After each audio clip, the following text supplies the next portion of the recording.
শুভ সন্ধ্যা। উপস্থিত সকল সুধীবৃন্দকে আমি পৌলমী মোদক, মোদক ট্রেনার একাডেমির পক্ষ থেকে স্বাগত জানাচ্ছি। আজকের বক্তব্য বিষয় প্রাচীন ভারতে পরিবেশন ভাবনা। অতিথি বক্তা ডক্টর রাজকুমার পণ্ডিত। বর্তমানে তিনি বাঁকুড়া খ্রিস্টান কলেজে দর্শন বিভাগে অধ্যাপনা করেন। এছাড়াও Ramakrishna mission institute of culture গোলপার্কে তিনি প্রফেসর মনতোষ দাশগুপ্ত মহাশয়ের তত্ত্বাবধানে পোস্ট ডক্টরাল ফেলো হিসেবে যুক্ত আছেন।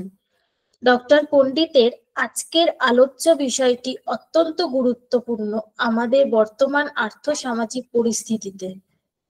তিনি ইতিপূর্বে পরিবেশ ভাবনার ওপর বিভিন্ন গবেষণাপত্রে তার দক্ষতা রেখেছেন। উল্লেখযোগ্য হলো তার প্রি ডক্টরাল এবং পোস্ট ডক্টরাল রিসার্চ পেপার। আমি আর বেশি দেরি না করে ডক্টর পণ্ডিতকে অনুরোধ করছি আজকের অধিবেশন শুরু করার জন্য।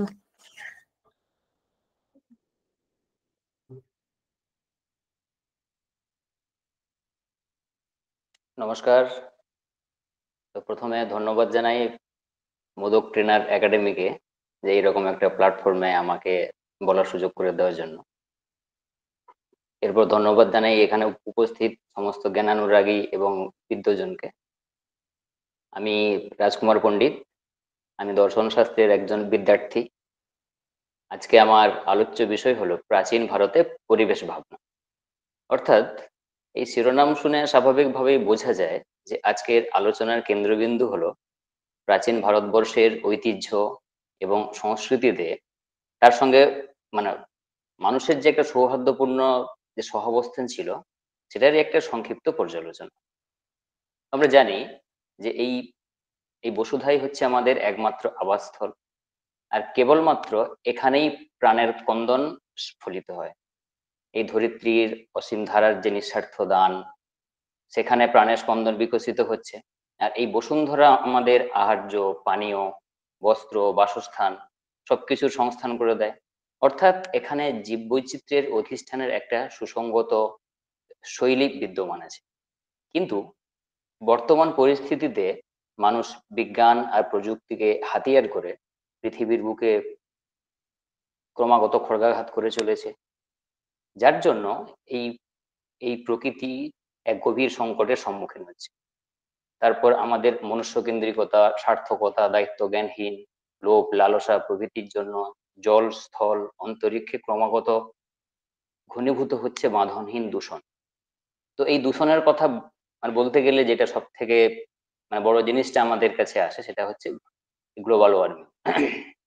তো গ্লোবাল ওয়ার্মিং হলো, তার বাংলাটা হলো বিশ্ব উষ্ণায়ন। অর্থাৎ আমরা সবাই জানি যে বর্তমানে মাত্রাতিরিক্ত দূষণের ফলে এই পৃথিবী ক্রমাগত গরম হচ্ছে। তো যেটার জন্য হচ্ছে সেটা হচ্ছে গ্রিন হাউস গ্যাস। এই গ্রিন হাউস গ্যাসের মূল উপাদান হচ্ছে carbon dioxide, methane, nitrous oxide, ozone আর জলীয় বাষ্প। তো এবার এই গ্রিন হাউস গ্যাসের কাজ হচ্ছে পৃথিবীকে গরম রাখা, অর্থাৎ ভূপৃষ্ঠের উপরিভাগে একটা পার্সিয়াল ব্ল্যাঙ্কেট তৈরি করা, যার জন্য ভূপৃষ্ঠ গরম থাকলে জীবন ধারণের উপযোগী একটা টেম্পারেচার। যদি গ্লোবাল ওয়ার্মিং এর গ্রিন হাউস গ্যাস যদি না থাকতো, তাহলে সূর্যের যে রশ্মি পৃথিবীতে পড়ে আবার প্রতিফলিত হয়ে যায়, তাহলে পৃথিবী পৃষ্ঠ কিন্তু ঠান্ডা হতো, কোন রকম কোনো জীববৈচিত্র্য উপযোগী হতো না। এই জীববৈচিত্র্যের বেঁচে থাকার জন্য যেরকম গ্রিন হাউস গ্যাসের প্রয়োজন, সেই রকম গ্রিন হাউস গ্যাসের অতিরিক্ত হয়ে গেলেও কিন্তু জীববৈচিত্র্যের ক্ষেত্রে বিশৃঙ্খলার সৃষ্টি হবে। একটা গবেষণায় দেখা যাচ্ছে যে 1800 সাল থেকে আজ পর্যন্ত 1800 সালে এই ভূপৃষ্ঠের উপরিভাগে কার্বন ডাইঅক্সাইডের যে পরিমাণ ছিল, বর্তমানে সেটা 45 থেকে 50% বৃদ্ধি পাচ্ছে। তো স্বাভাবিকভাবেই গ্রিন হাউস গ্যাস যদি বৃদ্ধি পায়, তাহলে ভূপৃষ্ঠের টেম্পারেচার বৃদ্ধি পাচ্ছে। তাহলে টেম্পারেচার যদি বৃদ্ধি পায়, সব থেকে যেটা বড় ব্যাপার হবে যে সমুদ্রের জলস্তর বেড়ে যাবে। তো inter government panel of climate change, united নেশনের 1988 যেটা প্রতিস্থাপিত হয়েছিল, সেখানকার রিপোর্টে বলা হচ্ছে যে এই গ্রিন হাউস গ্যাসের জন্য প্রত্যেক দশকে 0.2 ডিগ্রি সেন্টিগ্রেড করে তাপমাত্রা বৃদ্ধি পাচ্ছে। তো এইরকম যদি কন্টিনিউ চলতে থাকে, তো সেখানে 2050 সাল পর্যন্ত ভূপৃষ্ঠের গড় তাপমাত্রা 2 ডিগ্রি থেকে 2.5 ডিগ্রি পর্যন্ত বেড়ে যেতে পারে। এর ফলে যেটা হবে যে মানে হিমবাহের অত্যাধিক গলন হবে, সমুদ্রের জলস্তর বৃদ্ধি পাবে। লেটেস্ট যে স্যাটেলাইট ডাটা, সেখান থেকে বোঝা যাচ্ছে যে বিগত 2 দশকে 3.2 মিলিমিটার করে জলস্তর বৃদ্ধি পাচ্ছে। তো এরকম যদি চলতে থাকে 2100 সাল পর্যন্ত 1.5 থেকে 3 ফিট পর্যন্ত জলস্তরে বৃদ্ধি পাবে। তো এইটা হচ্ছে সমস্যা। মানে এর পরেও মানে যেই সমস্যাগুলো আমাদের মাথা চাড়া দিচ্ছে সেটা হচ্ছে অ্যাসিড রেন বা অম্ল বৃষ্টি, যেটা সমগ্র ইকোসিস্টেমকে নষ্ট করছে, ইত্যাদি ইত্যাদি আরো বহু রকমের সমস্যা কিন্তু আমাদের এই পৃথিবীতে আবির্ভূত হচ্ছে। তো এইবার মানে এই বিভিন্ন প্রাকৃতিক বিপর্যয়ের মাধ্যমে এই ধরিত্রী কিন্তু আমাদের বুঝিয়ে দিচ্ছে যে তাদের সন্তানসুল্য যে মানে সন্তানতুল্য যে মনুষ্য সম্প্রদায়, সে কিন্তু অত্যন্ত বৈরীসুলভ আচরণ করছে। অর্থাৎ জীবন ধারণের জন্য প্রয়োজনীয় সবকিছু ধরিত্রীর কাছে নিঃস্বার্থভাবে আমরা নিয়ে নিচ্ছি, কিন্তু পরক্ষণে আমরা স্বার্থের জন্য সেই ধরিত্রীর প্রতি কিন্তু মানে অমানবিক আচরণ করছি। তাহলে ধরিত্রী যখন আমাদের সবকিছু নিঃস্বার্থভাবে প্রদান করছে, অন্তত পক্ষে কৃতজ্ঞতা প্রদর্শনের জন্য মানে তাদেরকে রক্ষা করা উচিত বা সংরক্ষণ করা উচিত। আমরা তা না করে তার উপর যথেচ্ছ অত্যাচার চালিয়ে যাচ্ছি। কিন্তু যদি প্রকৃতি ভালো না থাকে, প্রকৃতি যদি সাবলীল না থাকে, তাহলে কিন্তু আমাদের বেঁচে থাকাটাই অত্যন্ত সংকটের মধ্যে পড়ে যাবে। তাই আমাদের প্রকৃতির যত্ন নেওয়া ছাড়া আর দ্বিতীয় কোনো অপশন উপায় নেই। তো এই পরিবেশের সংকট থেকে যেই মানে ধারণার উৎপত্তি হচ্ছে, সেইটাকে আমরা বলতে পারি পরিবেশ নীতিবিদ্যা। তো এই পরিবেশ নীতিবিদ্যার যে উৎপত্তি হলো, অর্থাৎ পরিবেশ কেন্দ্রিক যে আলোচনা বা পরিবেশ কি করে ভালো থাকবে বা আমরা কি করে পরিবেশের সংকট থেকে মুক্তি পাবো, সেইটার আলোচনা সূত্রপাত হয় 1960 সালের পরবর্তী সময়। অর্থাৎ তার আগে মানুষ জানতো না বা বুঝতো না যে পরিবেশের সংকট থেকে আমরা কি করে বেরোতে পারবো বা পরিবেশের সংকট ভবিষ্যতে আমাদের কুফল দেবে। তো সেই ক্ষেত্রে 1960 সালের পরে পরিবেশ নীতিবিদ্যা নামক একটা ব্যবহারিক নীতিবিদ্যার উৎপত্তি হয়, যার মূল কথা হচ্ছে যে আমাদের নৈতিক আচরণের মাধ্যমে কিভাবে এই পরিবেশকে তার সংকটের থেকে উদ্ধার করতে পারবো। আর দ্বিতীয়ত হচ্ছে যে আমরা আমাদের ভবিষ্যৎ প্রজন্মের জন্য দূষণমুক্ত একটা প্রকৃতি রেখে যেতে পারবো। তার মানে মূল কথা হচ্ছে পরিবেশ নীতিবিদ্যার আলোচ্য বিষয় আমরা পরিবেশকে কি করে সুস্থ সাবলীল ভাবে রাখতে পারি। তো এইখানে একটা প্রশ্ন আসা স্বাভাবিক যে মানুষ যখন পরিবেশের সংকট বুঝতে পারলো, তখনই সেটার থেকে পরিত্রাণ পাওয়ার জন্য নৈতিক উপায়ে সে কিন্তু চেষ্টা করলো যে কি করে মানে এই সমস্যা থেকে মুক্তি পাওয়া যায়। তাহলে এই এনভায়রনমেন্টাল এথিক্স নামক ধারণাটা কিন্তু পাশ্চাত্যের ধারণা, ভারতবর্ষের ধারণা না। তো সেই পাশ্চাত্যের যে সমস্ত দার্শনিকদের পরিচয় আমরা পাই, তাদের মধ্যে 3জন হচ্ছেন সব থেকে উল্লেখযোগ্য। একজন হচ্ছেন অলডো লিওপোল্ড, দ্বিতীয় জন হচ্ছেন আর্নেনেস এবং 3 নম্বর হচ্ছেন রেচেল কার্সন। তো অলডো লিওপোল্ড মানে যিনি এই ধারণাটা প্রথম ভাবতে শুরু করেছিলেন যে পরিবেশ নিয়ে আমাদের ভাবার সময় হয়েছে, তিনি হচ্ছেন মানে father of wild life ecology বলা হয়ে থাকে। তা তিনি হচ্ছেন মানে ইউনাইটেড স্টেটস এর first professor of wild life management. তো তিনি তার মৃত্যুর মানে একটা গ্রন্থ তিনি প্রকাশ করেছিলেন, যেটা পাবলিশ হয় তার মৃত্যু 2 বছর পরে 1949-এ। সেই গ্রন্থের নাম হচ্ছে এ সেন্ট কান্ট্রি অ্যালমানাস, যেটার ইংরেজি তর্জমা হচ্ছে মানে খুব সহজ তর্জমা হচ্ছে the land ethics. Land ethics এই কথাটা কিন্তু খুব তাৎপর্যপূর্ণ। ল্যান্ড মানে কিন্তু আমরা বেসিক্যালি যেটা ভাবি যে ভূমি বা ভূপৃষ্ঠের উপরিভাগ, কিন্তু এক্ষেত্রে অলডো লিওপোল্ড বলছেন যে ভূমি কথাটাকে আমরা শুধু ভূপৃষ্ঠ বা ভূপৃষ্ঠের উপরিভাগ বললে কিন্তু হবে না। সেখানে তিনি বলছেন ভূপৃষ্ঠের উপরিভাগের যা কিছু আছে, অর্থাৎ মানে বৃক্ষ পর্বত মানে নদী নালা মানুষজন বা পশু পাখি সবকিছুকে নিয়ে কিন্তু তিনি ল্যান্ড কথাটা ব্যবহার করছেন। তাহলে তিনি বলছেন যে ল্যান্ড এথিক্স এর মূল কথা হচ্ছে যে কনজারভেশন মানে সংরক্ষণ, মানে ল্যান্ডের সংরক্ষণ। আর তিনি বলছেন যে এই ভূমির উপরিভাগে যা কিছু আছে সবকিছুর একটা হারমোনিয়াস অ্যাক্টিভিটি।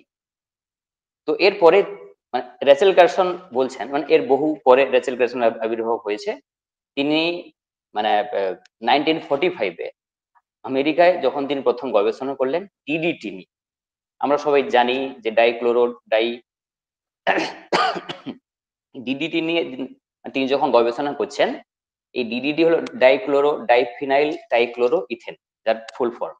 তো এইটা হচ্ছে এরকম একটা কেমিক্যাল কম্পাউন্ড যেটা টেস্টলেস বা সেন্টলেস, কিন্তু এটা হচ্ছে একটা খুব বড় কীটনাশক, যেইটা সাধারণত আমরা ব্যবহার করি মানে কীট পতঙ্গ মারার জন্য। কিন্তু তিনি গবেষণায় দেখলেন যে মানে বিশেষ করে এই ডিডিটি সব থেকে বেশি প্রয়োগ হয়েছিল ওয়ার্ল্ড ওয়ার 2 এর সেকেন্ড হাফে। কারণ যখন মানে এই ম্যালেরিয়া বা টাইফয়েড বা এরকম কীট পতঙ্গ বাহিত রোগ যখন প্রচুর পরিমাণ দেখা দিল, সেক্ষেত্রে এটা খুব বেশি প্রয়োগ করা হয়েছিল। এর ফলে যেটা মানে তখন যে সমস্যাটা দেখা দিল যে কীট পতঙ্গ প্রচুর মারা গেল, কিন্তু সমস্যা হচ্ছে সেই কীট পতঙ্গ খেলো পাখিরা, আর পাখিরা মানে সেই পাখিদের থেকে আরো পুরো বাস্তুতন্ত্রের মানে একটা মানে যে মানে বাস্তুতন্ত্রের সুসামঞ্জস্যতা নষ্ট হলো। তো সেই জন্য তিনি মানে তার যে মানে গ্রন্থ লিখেছিলেন দ্য সাইলেন্ট স্প্রিং 1962 তে, সরি, হ্যাঁ, দ্য সাইলেন্ট স্প্রিং 1962 তে, সেইখানে তিনি ইউএস গভর্নমেন্টকে একটা জিনিস বোঝাতে চাইছিলেন যে মানুষের জীবনটা সব থেকে বেশি মূল্যবান, এবং সেই মানুষের সঙ্গে যা কিছু জড়িত আছে সবকিছু সংরক্ষণ করাটা কিন্তু খুব প্রয়োজন। কারণ পরিবেশ যদি সুস্থ না থাকে, সাবলীল না থাকে, তাহলে কিন্তু কেউই আমরা সঠিকভাবে এই পৃথিবীতে বাঁচতে পারবো না। তো তার এই যে আওয়াজ, সেটা কিন্তু ইউএস গভর্নমেন্ট পর্যন্ত পৌঁছেছিল এবং জনমানুষ সচেতন হয়েছিল, যার জন্য 1972 তে ইউএস গভর্নমেন্ট এই ডিডিটি কে মানে এই গৃহকর্মে ব্যবহারের জন্য কিন্তু ব্যান করা হয়েছিল। এরপরে যেই মনীষীর কথা আমরা দেখতে পাই, তিনি হচ্ছেন আর্নেনিয়াস। তো আর্নেনিয়াস হচ্ছে গভীর বাস্তুবাদ বা ডিপ ইকোলজির প্রবর্তক। ডিপ ইকোলজি এই কথা বলে যে এই যে বাস্তুতন্ত্র, এখানে কিন্তু মানুষ সুপিরিয়র নয়।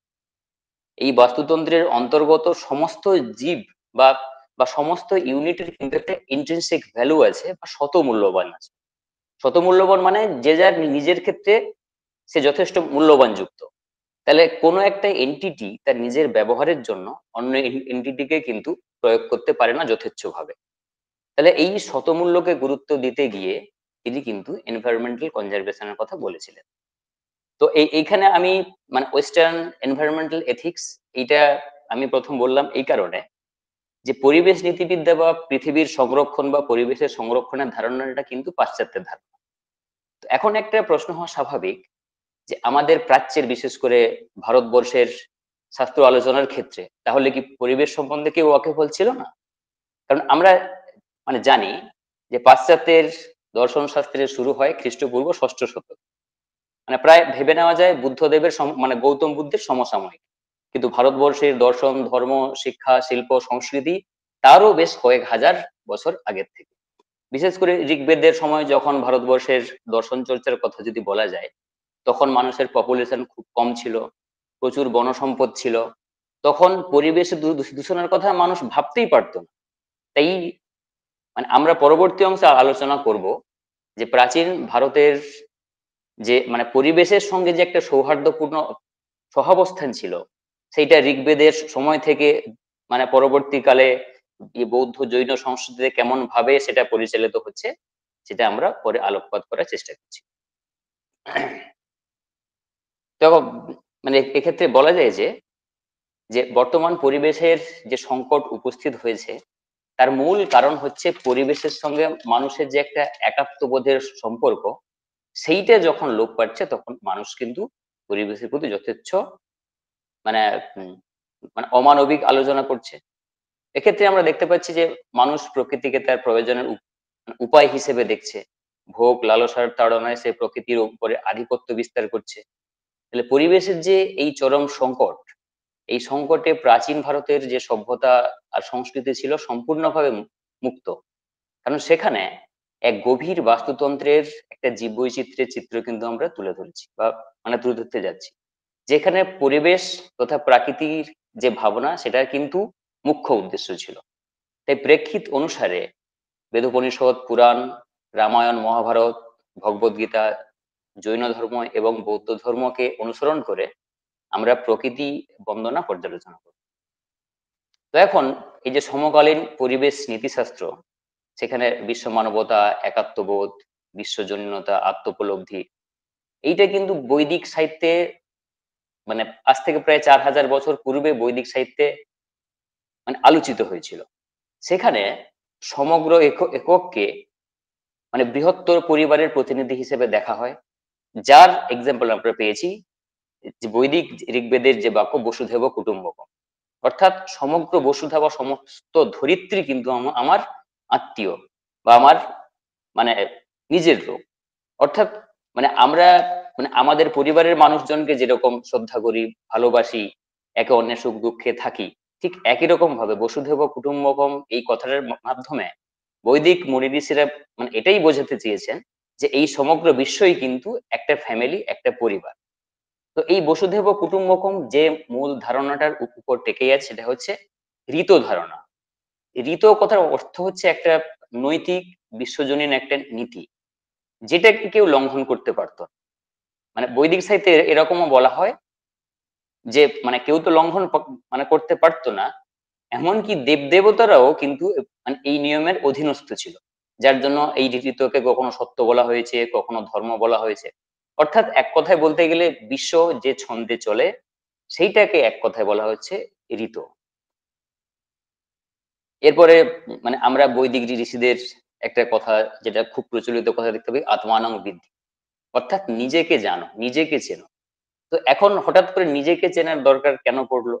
তার কারণ হচ্ছে আমরা যদি নিজেকে না জানতে পারি আমি কি বা আমি কে, তাহলে তার পরিপ্রেক্ষিতে কিন্তু আমরা অন্যকে জানতে পারবো না। তো মানে ঋগ্বেদিক যে কালচার, সেখানে বলা হচ্ছে যে আমরা প্রত্যেকেই কিন্তু পরম সত্তার অংশ বিশেষ। তাহলে পরম সত্তার অংশ বিশেষ হিসেবে কোনো কিছু কিন্তু মানে কম বা কোনো কিছু বেশি মূল্যবান না। কারণ সবই যদি ভগবানের অংশ বিশেষ হয়, সবই যদি পরমাত্মার অংশ হয়, তাহলে কোনো কিছুকে যদি আমি ডমিনেট করি বা কোনো কিছুকে যদি আমি যথেচ্ছ ব্যবহার করি, তার মানে অপোজিট ভাবে পরমাত্মার অংশ বিশেষকে কিন্তু অবমাননা করা হচ্ছে। তাই এরপরে মানে মানে ঋগ্বেদের সময় বিশেষ করে মানে বিভিন্ন শ্রুতি বচন, বিভিন্ন প্রার্থনা মন্ত্রে কিন্তু আমরা পরিবেশ বন্দনার উল্লেখ পাই। সব থেকে মানে খুব গুরুত্বপূর্ণ যে প্রার্থনার মন্ত্র, তো সেখানে বলা হচ্ছে যে সর্বে ভবন্তু সুখিনঃ, সর্বে সন্তু নিরাময়া, সর্বে ভদ্রাণি পশ্যন্তু, মা কশ্চিৎ দুঃখ ভাগ ভবেৎ। এর মানে হলো যাতে সর্বভূতের দুঃখ নিরাময় হয়, সর্বভূত যেন পরম শান্তি লাভ করে, কস্মিন কালেও যেন দুঃখ ভোগ না করে। এখানে সর্বভূত মানে কিন্তু শুধুমাত্র মানুষ বা বিভিন্ন প্রাণী নয়, সর্বভূত মানে সর্বজীবের কথা বলা হচ্ছে। ছোট বড় মানে সর্বজীবের কথাই কিন্তু এখানে বলা হচ্ছে। অর্থাৎ মানে এখানে কাউকে ছোট কাউকে বড় না করে মানে সমগ্র সর্বভূত বা সমগ্র জীব যাতে ভালো থাকে, সেই কথাই কিন্তু বলা হচ্ছে। তারপর ঋগ্বেদের ষষ্ঠ মণ্ডলে বলা হচ্ছে যাতে মানে বনজ সম্পদ ধ্বংস না করা হয়, বলা হচ্ছে বনানি ন প্রজহিতানি, মানে অরণ্যকে বা বৃক্ষকে এত পবিত্র বলে মনে করা হতো, সেখানে বৃক্ষ পূজা করা হতো। মানে এই ভাবনা ছিল যে বৃক্ষে দেবদেবীর বাস। মানে আমরা যেরকম ঋগ্বেদের দশম মণ্ডলে দেখতে পাই যে বটবৃক্ষে ব্রহ্মা বাস করেন, অশ্বত্থ বৃক্ষে বিষ্ণু বাস করেন, বা ইন্দ্রদেব মানে সরি মানে অশ্বত্থ গাছে বিষ্ণু বাস করেন, বা ইন্দ্রদেব অশোক গাছে বাস করেন, শীতলা দেবী নিম গাছে বাস করেন। তো এইটা কিন্তু শুধুমাত্র একটা ট্র্যাডিশন বা একটা বিশ্বাস নয়। তো এইখানে দেবদেবীর বসবাস মানে হচ্ছে বৃক্ষকে দেবদেবীর সমতুল্য রূপে পূজা করা হচ্ছে, অর্থাৎ দেবত্ব আরোপ করার মাধ্যমে একটা পরিবেশকে সংরক্ষণ করা বা পরিবেশকে ভালোবাসার যে একটা মানে অবদান, সেটা কিন্তু প্রাচীন মুনি ঋষিদের কাছ থেকে আমরা দেখতে পাই। তো বর্তমানে মডার্ন সায়েন্স যে কথা বলছে যে এই যে বট গাছ, অশ্বত্থ গাছ বা অশোক গাছ বা নিম গাছ, এই গাছ সব থেকে বেশি অক্সিজেন দিচ্ছে মানুষকে। তাহলে যখন মডার্ন সায়েন্স এই কথাগুলো বর্তমান কালে বলছে বা মানে 5th সেঞ্চুরিতে বলেছিল, তো আজ থেকে কয়েক হাজার বছর আগে প্রাচীন মুনি ঋষিরা কিন্তু এইটা উপলব্ধি করে কিন্তু এই দেবত্ব আরোপের মাধ্যমে এই প্রকৃতিকে একটা সংরক্ষণের ব্যাপার তারা বলে গেছিল। আবার বর্তমান সময়ে যেটা দেখি যে যে মানে ট্রি প্ল্যান্টিং সেরিমনি বা বন মহোৎসব যেটাকে বলা হচ্ছে, যে মানে ফার্স্ট উইক অফ জুলাই প্রত্যেক বছরে যেটা হয়, এই বৃক্ষরোপণের কর্মসূচি বা বন মহোৎসবের কর্মসূচি কিন্তু এই ধারণাটা ঋগ্বেদের সময়কাল থেকে কিন্তু চলে আসছে। তো শুধু যে ঋগ্বেদেই বলা হচ্ছিল তা কিন্তু নয়, যজুর্বেদেও বলা হচ্ছে যে মানে প্রাণী হত্যা থেকে বিরত থাকা বা সবাইকে সাহায্য করা, বা সমুদ্র সম্পদ যাতে রক্ষা মানে রক্ষা করা হয়, বা জল সম্পদ যাতে রক্ষা করা হয়, গাছ কাটা যাতে না হয়, সেক্ষেত্রেও কিন্তু যজুর্বেদের 6ষ্ঠ মণ্ডলের 33 নম্বর শ্লোকে সেখানে বলা হচ্ছে। তো এই বেদিক কালচারের সব থেকে বেশি মানে পরিবেশ বন্দনার কথা যদি বলা হয়, অথর্ববেদে বলা হচ্ছে। অথর্ববেদের দ্বাদশ কাণ্ডের প্রথম অনুবাক্য, সেটাকে পৃথিবী সূক্ত বা ভূমি সূক্ত বলা হয়। ভূমি সূক্ত এই কারণে বলা হয় যে এই দ্বাদশ মণ্ডলের প্রথম অনুবাক্যটা শুধুমাত্র প্রকৃতি বন্দনা করার জন্যই কিন্তু বলা হচ্ছে। এই ভূমি সূক্তের মানে 63খানা শ্লোক সবগুলোতেই কিন্তু এই প্রকৃতি বন্দনা করা হচ্ছে। তাহলে আমরা এখন ভাবতে পারি যে আজ থেকে প্রায় 4000 বছর আগে প্রকৃতিকে মাতা হিসেবে ভেবে বা প্রকৃতির প্রতি একটা আনুগত্যের সম্পর্ক হিসেবে ভেবে, একটা আনুগত্যের সহাবস্থান হিসেবে ভেবে সেখানে কিন্তু প্রকৃতি বন্দনার কথা বলা হচ্ছে।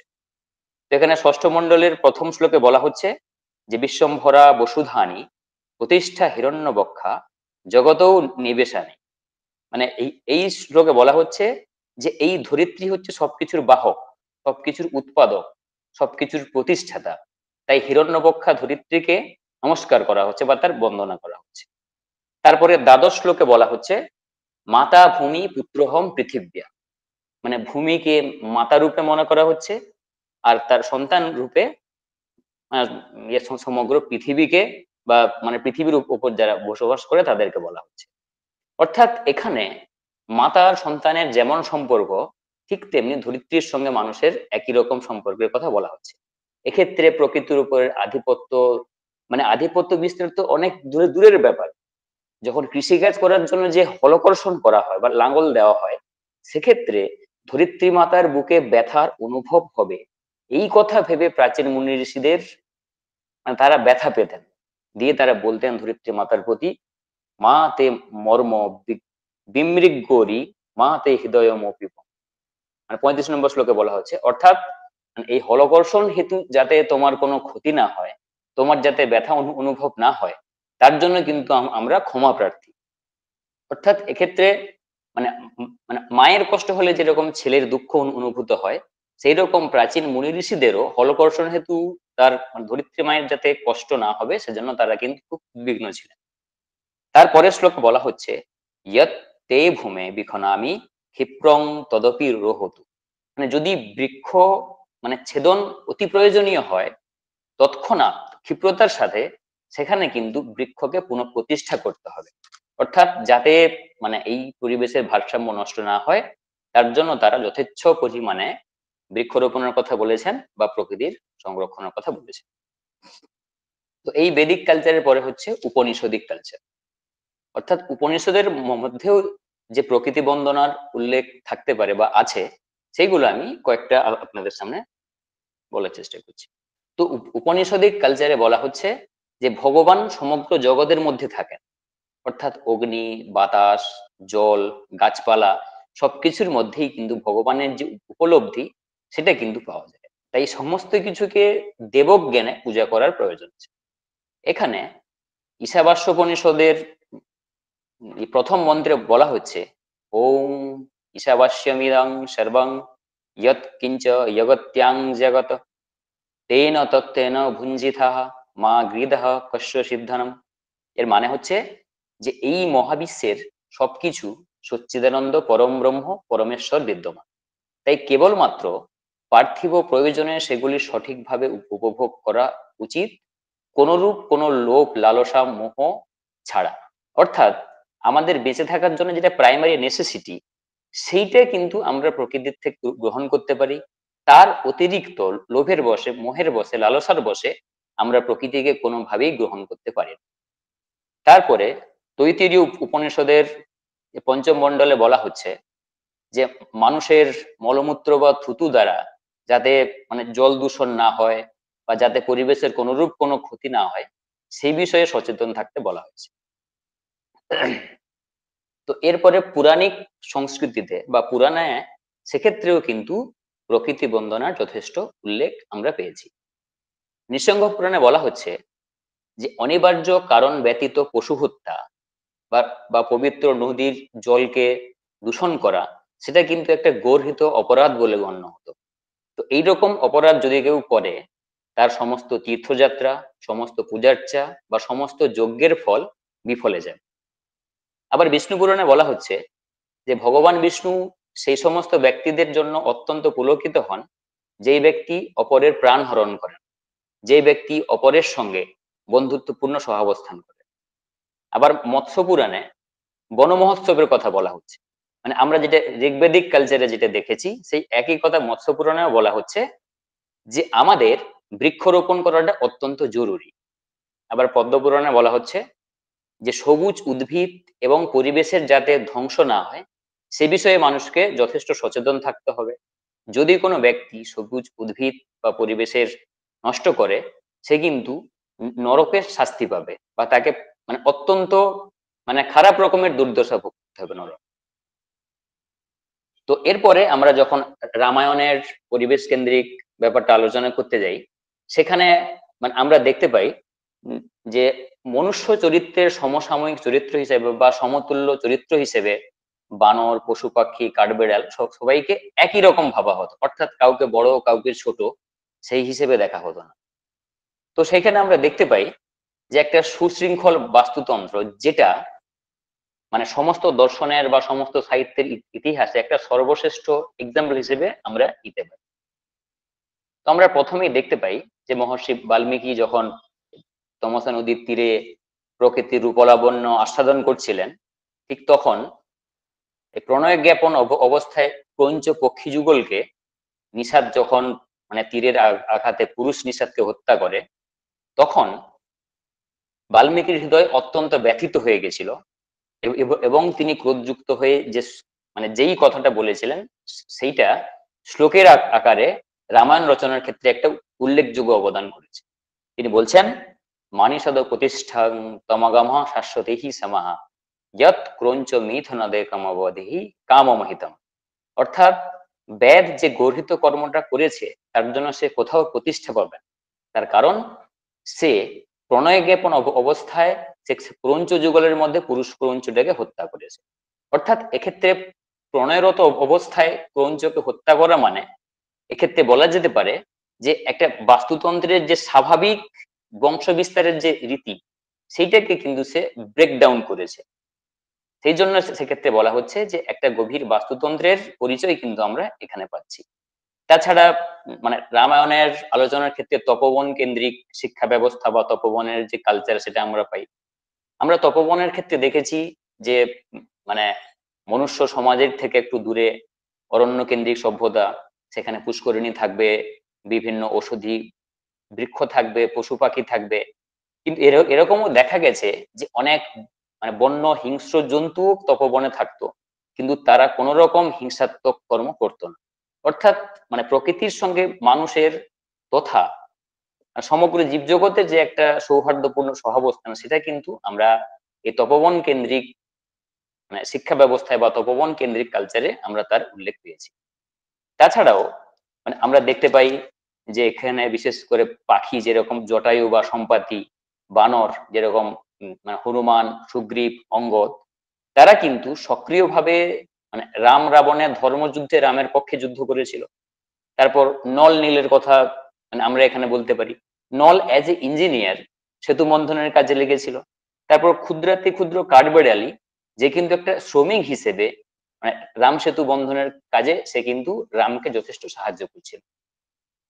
তাছাড়াও মানে গাছপালা, নদ নদী বা পর্বতের সুন্দর বর্ণনা কিন্তু আমরা রামায়ণে পাই।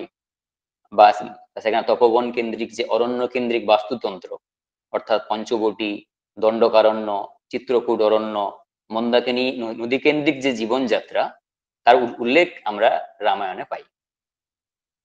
তো এরপরে মহাভারতের প্রসঙ্গে বলা যায় যে রামায়ণের মতো মহাভারত কোনো মহাকাব্য না হলেও জ্ঞান গাম্ভীর্যে মহাভারতকে বিশ্বকোষ বলা যেতে পারে, কারণ জ্ঞানের সমস্ত শাখা মহাভারতের মধ্যে আমরা পেয়েছি।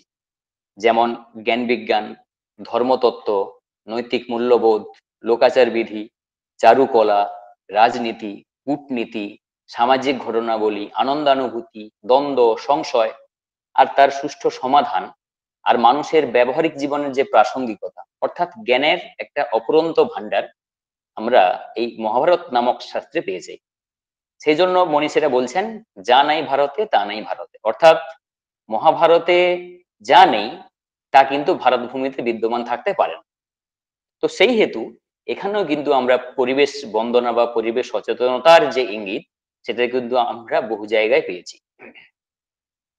তো অনুশাসন পর্বের যে 13 নম্বর শ্লোক, সেখানে পিতামহ ভীষ্ম যুধিষ্ঠিরকে মানে বৃক্ষরোপণের সুফল সম্পর্কে বলছেন, যে যে ব্যক্তি বৃক্ষরোপণ করবেন তিনি ইহলোকে সুফল হবেন, তার পিতৃলোকও সম্মান লাভ করবে। তাহলে শুধু বৃক্ষরোপণ করেই যে মানে ব্যক্তির যে কর্ম সম্পাদন শেষ হবে তা কিন্তু নয়।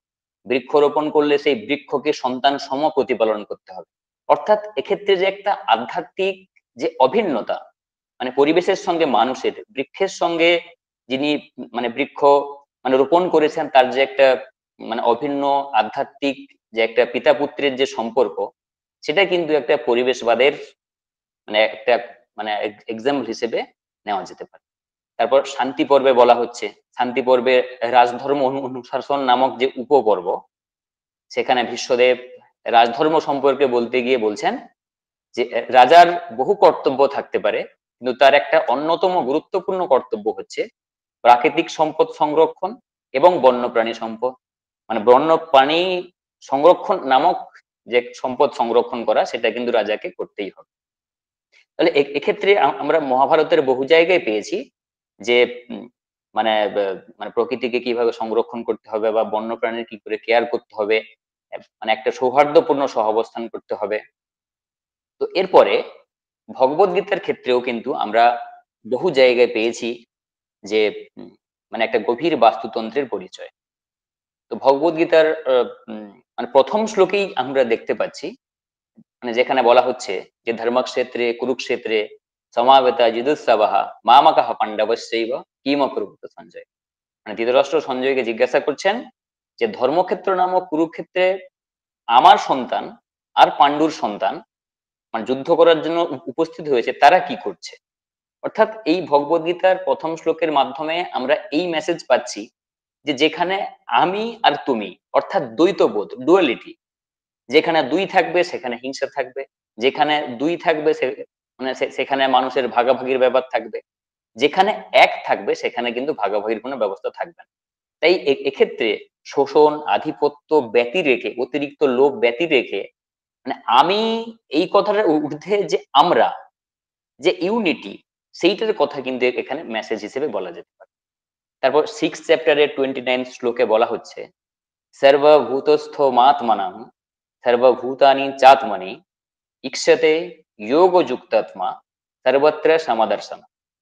অর্থাৎ প্রকৃত যোগী সে হবে যে সর্বভূতে আমাকে দর্শন করবেন আর আমাতে সবকিছু দর্শন করবেন, সেই যোগযুক্ত আত্মা সর্বত্রই আমাকে দর্শন করবেন। এক্ষেত্রে তিনি বলছেন সর্বভূতে, সর্বভূত মানে কিন্তু শুধু মানুষ নয় বা শুধু পশু পাখি নয়, সর্বভূত মানে সর্বজীব। তাই এক্ষেত্রে তিনি এই সর্বভূত কথাটা বলতে গিয়ে সর্বজীবের কথা বলছেন।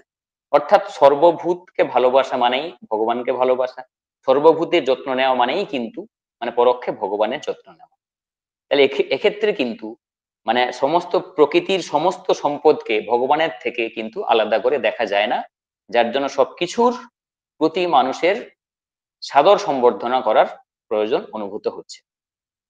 এরপরে যে 9th চ্যাপ্টারের 26 শ্লোকে বলা হচ্ছে পত্রং পুষ্পং ফলং তোয়ং ইয়ো মে ভক্তা প্রযচ্ছতি তদহং ভক্তুপহৃতমস্নামি প্রজতাত্মনা। মানে যেই ভক্ত আমাকে পত্র পুষ্প ফল জল অর্পণ করবে, আমি তার সেই ভক্তিপ্লুত উপহার প্রীতি সহকারে গ্রহণ করব। তাহলে উপহার আমরা সেই জিনিসটাকে বলি যেটা কোনো ব্যক্তি সাদরে অর্পণ করে। তাহলে ভগবান মানে এই পত্র পুষ্প ফল জল এই জিনিসগুলোতে তিনি খুশি হন। তাহলে এই জিনিসগুলো যদি কোনো ভক্ত তাকে প্রদান করে, তার মানে কি যে ভগবানের প্রিয় জিনিসগুলোকে ভালো রাখার দরকার, ভগবানের প্রিয় জিনিসগুলোর একটা বিশেষ যত্ন নেওয়ার দরকার। তাই এক্ষেত্রে আমরা এই শ্লোকগুলোর মাধ্যমে ভগবদ গীতার যে প্রকৃতি বন্দনার এক্সাম্পল গুলোও কিন্তু পেয়ে যেতে পারি। নেক্সট যে জায়গাটা আমি আলোচনা করব সেটা হচ্ছে জৈনিজম বা জৈন ধর্ম। তাহলে জৈন ধর্ম আর বৌদ্ধ ধর্ম এই দুটোকে যেরকম একই দিকে ধর্ম বলা হচ্ছে, ঠিক একই রকম ভাবে দর্শন শাস্ত্রও বলা হচ্ছে। তাহলে এই বৌদ্ধ ধর্ম আর জৈন ধর্মকে একই সঙ্গে দর্শন শাস্ত্র আবার ধর্মশাস্ত্র, এবং সব থেকে বড় কথা হচ্ছে এই দুটো শাস্ত্রকে বলা হচ্ছে নীতিভিত্তিক ধর্ম, কারণ এখানে ধর্মের থেকে নৈতিকতাই সব থেকে বেশি গুরুত্ব পাচ্ছে, বা নৈতিকতাই এক্ষেত্রে সর্বশ্রেষ্ঠ, মানে এই হিসেবেই বলা হচ্ছে। তাহলে বেদের যে অহিংস নীতি তত্ত্ব, সেটা কিন্তু জৈন ধর্ম আর বৌদ্ধ ধর্মের মধ্যে মানে অধিকতর সমৃদ্ধ লাভ করেছে। কারণ আমরা দেখেছি জৈনিজম আর বৌদ্ধজমের ক্ষেত্রে মানে অহিংসা যে নীতি বা অহিংসার যে তত্ত্ব, সেটা কিন্তু মানে যথেষ্ট অধিক পরিমাণে মানে সেটার আলোচনা করা হচ্ছে। কারণ জৈনিজমের ক্ষেত্রে যদি পঞ্চশীলের কথা বলা হয়, সেক্ষেত্রে পঞ্চশীলের প্রথম অঙ্গ হচ্ছে অহিংসা। সেই অহিংসার কথা বলার আগে জৈনদের যে আরেকটা মূল তত্ত্ব, সেটা হচ্ছে যে সর্বাত্মাবাদ। মানে মানে এই মৌলিক নীতিতে জৈনরা বিশ্বাস করে যে প্রতিটি সত্তাই হচ্ছে আত্মার অধিকারী, অর্থাৎ সে সংবেদনশীল হোক কিংবা নির্জীব হোক, যাই হোক না কেন, প্রত্যেকটা মানে প্রত্যেকটা জিনিসের উপরেই কিন্তু আত্মা বিদ্যমান। তাই এই সর্বাত্মাবাদের ক্ষেত্রে বলা হচ্ছে যে সবকিছুর মধ্যে যেহেতু আত্মা আছে, তাই সর্বজীবের মধ্যে চেতনা লক্ষ্য করে সব মানে সকল কিছুকেই মানুষের মানে করুণা করা উচিত, বা মানুষের অহিংস আচরণ করা উচিত। এইটার প্রতিফলন আমরা পঞ্চমহাব্রতের অহিংসা তত্ত্বে পাচ্ছি। সেইখানে বলা হচ্ছে যে সর্বভূতের প্রতি কায় মনোবাক্যে অহিংসা করার অত্যাবশ্যক। কায় মনোবাক্যে মানে হচ্ছে যে আমি শারীরিক ভাবে তাদের প্রতি কোনো হিংসাত্মক আচরণ করব না, মানে মানসিক ভাবে তাদের খারাপ চিন্তা করব না, আবার আমার বাচন শৈলীর দ্বারা তাদের কোনো ক্ষতি আমি করব না। সেই জন্য বলা হচ্ছে যে অহিংসার নীতি কায় মনোবাক্যে সর্বজীবের প্রতি প্রযোজ্য। ঠিক যেরকম মানে সর্বশ্রেষ্ঠ মানে জীব হিসেবে মানুষের প্রতি প্রযোজ্য, ঠিক তেমনি ক্ষুদ্রাতি ক্ষুদ্র যে মানে জার্মস রয়েছে তাদের ক্ষেত্রেও প্রযোজ্য হচ্ছে। অর্থাৎ সর্বপ্রকার হিংসাকর্ম থেকে বিরত থাকা এবং সর্বজীবের প্রতি প্রীতিপূর্ণ আর মানে মঙ্গলময় মানে কর্ম করা।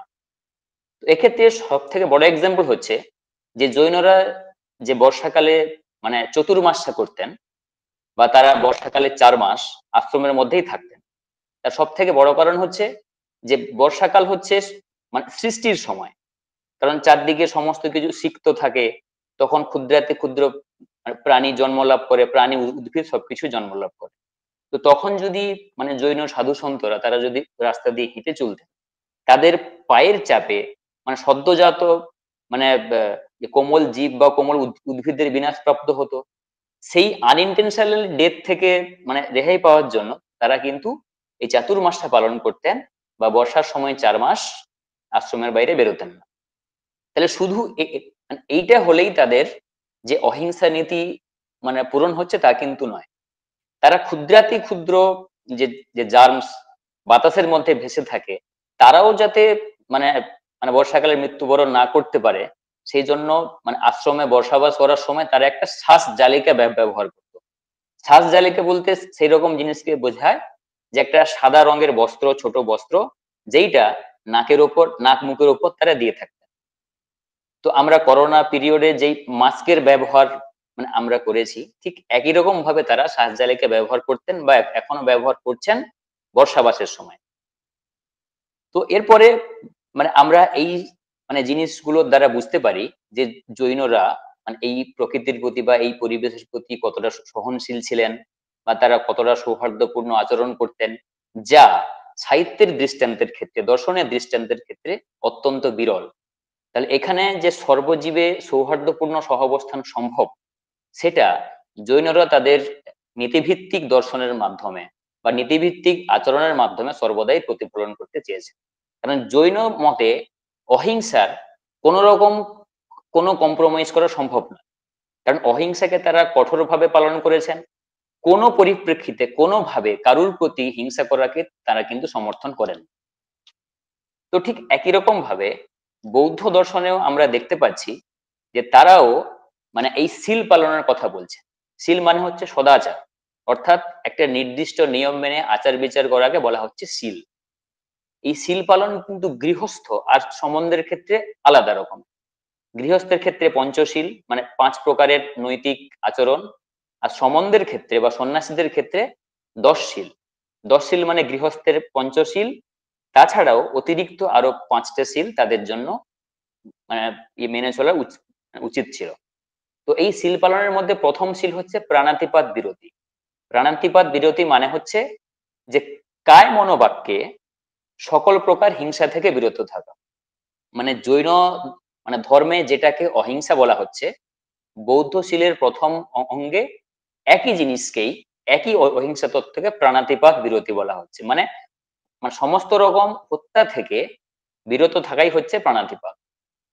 তো এই ক্ষেত্রে একটা জিনিস খুব গুরুত্বপূর্ণ, যেটা মানে আমরা দেখেছি জৈনগণ অহিংসার কথা বলছেন, বৌদ্ধরাও বলছেন অহিংসার কথা। অর্থাৎ এক্ষেত্রে কোনোভাবেই কিন্তু প্রাণ হরণকে বৌদ্ধরাও সমর্থন করছেন না। কিন্তু বৌদ্ধ আর জৈনের মানে জৈন তত্ত্বে যে অহিংসার কথা বলা হচ্ছে, তাদের মধ্যে একটা সূক্ষ্ম পার্থক্য আছে। তো প্রথমে বলা হয়েছে যে জৈন ধর্মে কোনোভাবে কোনো কন্ডিশনে হিংসাত্মক কর্মকে সমর্থন করে না। কিন্তু আমরা বুদ্ধিস্ট ফিলোসফিতে দেখতে পাচ্ছি, সেখানে যখন মানে মানে চিকিৎসার ক্ষেত্রে যদি প্রয়োজন হয়, সেক্ষেত্রে কিন্তু হিংসাকে শুধুমাত্র ওই ক্ষেত্রেই কিন্তু সমর্থন করা যায়। তো এই প্রসঙ্গে একটা মানে তথ্য রয়েছে, যে যখন মহামতি গৌতম বুদ্ধ সংঘে বসবাস করতেন, তখন সংঘের ভিক্ষুদের একটা মানে অজানা রোগ হয়েছিল। সেই মানে গৌতম বুদ্ধ ধ্যানে বুঝতে পারলেন যে এই অজানা রোগ থেকে এই সন্ন্যাসীদের পরিত্রাণ করার একটা উপায় হচ্ছে বসা ভক্ষণ। এই এই বসা মানে এই বসা কথাটা হচ্ছে পালি শব্দ। এই বসা ভক্ষণ মানে হচ্ছে প্রাণীর মাংস মানে খাওয়ার কথা বলছেন। তাহলে সেই ক্ষেত্রে শুধুমাত্র ভিক্ষুদের সেই বিশেষ রোগ থেকে পরিত্রাণ করার জন্য মেডিসিনাল পারপোজে শুধুমাত্র হত্যাকে সমর্থন করেছেন, অন্যথা কোনোভাবেই বুদ্ধদেব হিংসাকে সমর্থন করেন। তো ঠিক একই রকম ভাবে আমরা বিভিন্ন বৌদ্ধ গ্রন্থ, শাস্ত্র, সূত্র নিপাত বা বিনয় পিটকেও দেখতে পাচ্ছি, সেখানেও কিন্তু হিংসাকে সমর্থন করছেন না, সেখানেও একটা প্রকৃতির সঙ্গে সৌহার্দ্যপূর্ণ সম্পর্কের পরিচয় আমরা পাচ্ছি। তো সেখানে সূত্র নিপাতে বলা হচ্ছে যে প্রাণী হত্যা করো না, প্রাণী হত্যার কারণ হয়েও না, বা প্রাণী হত্যাকে সমর্থন করো না। সবল দুর্বল নির্বিশেষে সমস্ত প্রাণীকে হিংসা করা থেকে বিরত থাকতে হবে। আবার অহিংসক সূত্রে বুদ্ধ স্বয়ং বলছেন পানং ন হানে, মানে কোন রকম প্রাণহরণ করা সম্ভব নয়। কায় মনো বাক্যে যেই ব্যক্তি হিংসা করা থেকে দূরে থাকবে, সেই হচ্ছে প্রকৃত অহিংসক। তাহলে বৌদ্ধ মতে কাউকে সন্ন্যাসী হতে গেলে তাকে অহিংস নীতিটাকে কঠোরভাবে পালন করতে হবে, কায় মনোবাক্যে কোনোভাবেই হিংসাটাকে সমর্থন করা যায় না। তাহলে জৈনরা মানে যেইভাবে বর্ষাবাস করতেন বা চাতুর্মাস্যা করতেন, 4 মাস মানে বর্ষার সময় 4 মাস আশ্রমে থাকতেন, ঠিক একই রকম ভাবে বৌদ্ধরাও 3 মাস আশ্রমে বসবাস করতেন, একই রকম ভাবে একই উদ্দেশ্যে। কারণ যাতে মানে অনিচ্ছাকৃত মৃত্যুকে তারা মানে এড়াতে পারতেন, সেই জন্য বর্ষার সময় 3 মাস তারা মানে আশ্রমে বসবাস করতেন। তো এক্ষেত্রে এক্ষেত্রে মজঝিম নিকায়ে বুদ্ধদেবের বক্তব্যে বলা হচ্ছে যে বৃক্ষ, লতা পাতা, গুল্ম আর সেই জাতীয় বীজ ফল যাতে নষ্ট না হয়, সেই দিকে সম্বন্ধের যথেষ্ট মানে মনোযোগী হতে হবে। তার কারণ হচ্ছে বৃক্ষ, লতা পাতা এবং তার ফল যদি নষ্ট হয়, তাহলে কোনো গাছ তার ফল যদি নষ্ট হয়, গাছের যে বংশ বিস্তার, গাছের যে মানে ফলের মাধ্যমে বা বীজের মাধ্যমে গাছের যে বংশ বিস্তার, সেটা লোপ পাবে। সেই জন্য যাতে বৃক্ষরাজির কোনো অসুবিধে না হয়, প্রকৃতির কোনো অসুবিধে না হয়, সেই জন্য তারা যথেষ্ট মনোযোগী ছিলেন। তারপর বিনয় পিটকে তিনি মানে প্রকৃতি সংরক্ষণের জন্য বলছেন যাতে সবুজ মাঠ, পুষ্করিণী, এই সমগ্র বাস্তুতন্ত্র মানে এই সমগ্র পরিবেশের যাতে কোনো অসুবিধা না হয়, সেই জন্য মানুষের মল মূত্র, থুতু বা বা বিভিন্ন রকমের আবর্জনা যাতে তাদের মধ্যে কলুষিত না করতে পারে, সেক্ষেত্রে কঠোর আর কঠিন নির্দেশ কিন্তু বুদ্ধদেবের ছিল। কারণ এই বিনয় পিটক হচ্ছে নিয়ম কানুন সম্পর্কিত একটা বিশেষ গ্রন্থাবলী। তাই বিনয় পিটকে মানে বুদ্ধিস্ট যে ইনস্ট্রাকশন গুলো, সেগুলো সব থেকে বেশি এইখানে দেওয়া হচ্ছে। আবার বিনয় পিটকে বলা হচ্ছে যে যদি কোনো শ্রমণ বা কোনো সন্ন্যাসী এই প্রকৃতিকে নষ্ট করত বা মানে বিনা কারণে মানে প্রকৃতিকে নষ্ট করতে চাইতো, তাদের জন্য একটা বিশেষ শাস্তির ব্যবস্থাও কিন্তু সেখানে ছিল। তারপর মানে সর্বশেষে মানে এই অহিংসা সূত্রের যে বক্তব্যের পরে যে পয়েন্টটা সব থেকে মানে গুরুত্বপূর্ণ, যে এই ক্ষেত্রে তিনি বলছেন প্রাণাতিপাত বিরতি, মানে মানে এইটাকে অহিংসা না বলে তিনি বলছেন প্রাণাতিপাত বিরতি। এর কারণ হচ্ছে অহিংসা মানে হচ্ছে হিংসা করো না, মানে হিংসা করতে না বলা হচ্ছে, কিন্তু প্রাণাতিপাত বিরতি মানে হিংসামূলক সমস্ত কর্ম থেকে নিজেকে মানে বাইরে রাখার কথা বলা হচ্ছে। আর তিনি পরে যে কথাটা বলছেন যে মানে এই মানে প্রাণাতিপাত বিরতির যে পজিটিভ দিক সেটা হচ্ছে মৈত্রী, অর্থাৎ অহিংসা আর মৈত্রী দুটো কিন্তু একই আচরণের দুটো দিক। এক্ষেত্রে মৈত্রী কথাটা এসছে মিত্রতা থেকে। আমরা জানি মিত্রতা মানে মানুষের বন্ধুত্ব সুলভ আচরণের কথা বলা হচ্ছে। তাহলে মানে বুদ্ধদেব স্বয়ং বলছেন মৈত্রী কথাটা তখনই যথার্থ হবে, মা যেরকম সন্তানকে ভালোবাসেন ঠিক একই রকম ভাবে প্রত্যেক ব্যক্তির উচিত সমগ্র পরিবেশের সাথে সেই মাতৃসুলভ বা মানে মাতার সঙ্গে সন্তানের যেরকম সম্পর্ক থাকে একইভাবে ইউটিলাইজ করতে হবে। তিনি শ্লোকে বলছেন যে সর্বসত্ত্বে একপুত্র প্রেমতা লক্ষণা, মানে হচ্ছে মা যেরকম একমাত্র সন্তানকে নিজের প্রাণের বিনিময়ে বাঁচান, প্রাণের বিনিময়ে রক্ষা করেন, ভালোবাসেন, সেই একই রকম ভাবে মানে সর্বজীবের প্রতি আমাদের হিত সাধন করতে হবে। তাহলে এই ক্ষেত্রে আমরা মানে এই বুদ্ধিজমের ক্ষেত্রে দেখতে পাচ্ছি যে শুধু মানে সংঘে বসবাস করে তারা যে মানে পরিবেশকে বাঁচানোর মানে কথা বলেছেন তা কিন্তু নয়, সমগ্র জীব যাতে ভালো থাকে, সমগ্র জীব জগৎ যাতে মানে সাবলীল থাকে, সেক্ষেত্রেও কিন্তু তারা যথেষ্ট মনোযোগী ছিলেন। তাই এক্ষেত্রে বলা হচ্ছে যে সর্বজন হিতায় আর সর্বজন সুখায়ও যদি কোনো কিছু থাকে, সেইটা হচ্ছে বুদ্ধিস্ট ফিলোসফিতে বলা হচ্ছে যে এই যে সহমর্মিতার মনোভাব, যে সমস্ত জীবকে সবকিছুকে নিজের মতো করে দেখা বা মাতা সন্তানের সম্পর্কে দেখা, এটা কিন্তু ইতিহাসে খুবই বিরল একটা দৃষ্টান্ত। তো মানে আজকের মতো আমার আলোচনা এইখানে শেষ হলো। সবাইকে ধন্যবাদ।